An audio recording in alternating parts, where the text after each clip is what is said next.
안녕하십니까. 계속해서 경남 소식 전해드립니다. 경남 지역 아파트를 사는 외지인이 최근 2년 사이 70% 넘게 준 것으로 나타났습니다. 한국부동산원 통계를 보면 지난해 경남에서 매매된 아파트 3만 500여 건 가운데 다른 지역 거주자가 사들인 것은 4,600여 건으로 15%를 차지했고 2021년과 비교하면 73% 줄었습니다. 한편 서울은 지난해 다른 지역 거주자의 아파트 매입 비율이 24%로 관련 통계 작성 이후 가장 높은 비중을 기록했습니다. 경상남도가 진주와 사천, 김해와 밀양, 창녕 등 5개 시군에서 일제강점기 기록물인 수형인 명부를 발굴했습니다. 수형인 명부는 수형자의 인적과 형 집행 등이 적힌 일제강점기 수형 기록으로 이번에 범죄인 명부와 수형 인명 표철 등 모두 13건이 발굴됐습니다. 이 자료는 경남의 독립운동 사실을 입증할 핵심 자료로 평가됩니다. 고향사랑 기부금에 관한 법률 개정안이 국회를 통과하면서 8월부터 문자 메시지와 향후회 등을 통한 기부 권유와 독려가 가능해집니다.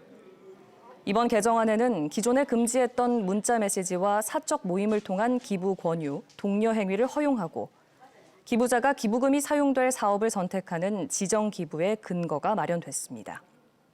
또 내년부터는 현재 500만 원으로 제한된 개인의 고향사랑 기부 상한액이 2천만 원으로 늘어납니다. 경상남도가 1인 자영업자 1,000여 명에게 고용보험료 20%와 산재보험료의 최대 50%를 3년 동안 지원합니다. 고용보험료는 정부 지원금을 포함하면 최대 70에서 100%까지 지원받을 수 있습니다.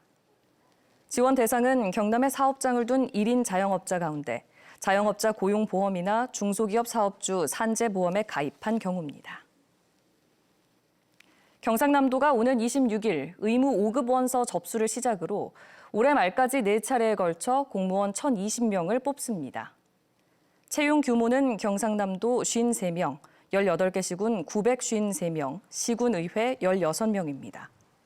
올해부터 공무원 시험 응시 나이가 20살 이상에서 18살 이상으로 낮아졌습니다. 창원시가 지난해 환경부가 배포한 수돗물 수질 민원 대응 지침서에 따라 올해 안에 관련 지침을 대폭 보강할 계획입니다. 수질 이상과 유충 민원 등 크게 2가지로 제작된 환경부 지침서는 유충 발생 민원이 접수되면 한 건도 소홀히 하지 않고 즉시 대응할 것을 강조하고 있습니다. 또 정수지 유출수에서 유충이 확인되면 비상대책본부를 꾸려 24시간 안에 주민들에게 알리고 음용을 자제할 것을 권고하도록 했습니다. 창원시가 단속이 취약한 주말과 휴일에도 불법 현수막을 철거하기 위해 민간 기동반을 운영합니다. 창원시와 경남 5개 광고협회 창원시 지부는 최근 불법 현수막 정비 사업 협약을 맺고 주말과 휴일에도 불법 현수막이 확인되면 철거하기로 했습니다. 또 태풍 같은 자연 재난에 대비해 시민 안전을 위협하는 현수막도 정비할 계획입니다. 하동군이 아궁이를 사용하는 안전 취약계층 25가구에 화구문 설치를 지원합니다.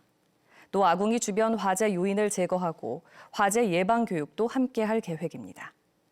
지난해 하동에서 일어난 주택 화재 70건 가운데 아궁이 화재는 17건이었습니다.